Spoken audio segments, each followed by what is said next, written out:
மதுரையில் இரண்டாம் நாளாக தூய்மை பணியாளர்கள் காத்திருப்பு போராட்டத்தில் ஈடுபட்டு வந்த நிலையில் தொழிலாளர் நலத்துறை விடுத்த அழைப்பை ஏற்று போராட்டத்தை தற்காலிகமாக கைவிட்டிருக்கிறார்கள். இது தொடர்பான தகவல்களை செய்தியாளர் செல்வகுமாரிடம் கேட்கலாம். விவரங்கள் என்ன செல்வகுமார்?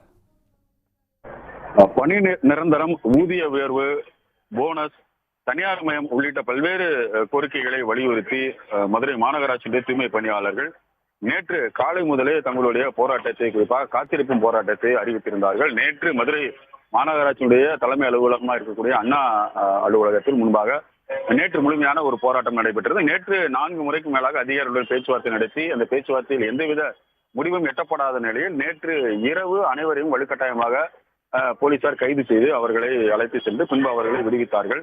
இன்று 2வது நாளாக தங்களுடைய போராட்டத்தை தொடரப் போவதாக இந்த தொழிற்சங்கங்கள் அறிவித்திருந்த நிலையில் இன்று மதுரை தல்லாகுளம் அவுட் போஸ்ட் என்று சொல்லக்கூடிய அந்த தல்லாகுளம் அவுட் போஸ்ட் பகுதியில் இருக்கக்கூடிய அம்பேத்கர் சிலை அருகே இன்று மீண்டும் 300க்கும் மேற்பட்ட அந்த தூய்மை பணியாளர்கள் இந்த கோரிக்கையை வலியுறுத்தி இந்த போராட்டத்தை இன்று தொடங்கினார்கள்.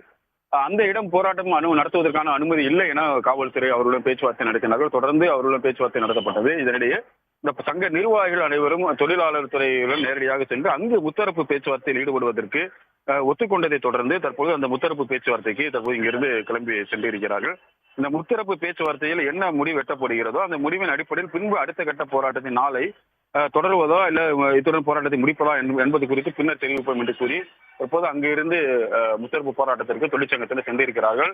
அதே போன்று இந்த போராட்டத்தில் ஈடுபட்டு இருந்த அந்த தொழிலாளர்களும் தற்போது தற்காலிகமாக இங்கிருந்து போராட்டத்தை நிறுத்துவதாக, தற்போது போராட்டத்திற்கு ஒத்திவைப்பதாகவும் அவர் தெரிவித்திருக்கிறார். எனவே தொழிலாளர்கள் கலந்து சென்ற நிலையில் நிர்வாகிகள் அந்த முத்தரப்பு பேச்சுவார்த்தைக்கு சென்றிருக்கிறார்கள். இந்த முடிவின் அடிப்படையில் தான் அடுத்த கட்ட போராட்டத்தினுடைய வீரியம் என்ன ஒன்று தெரிய வரும்.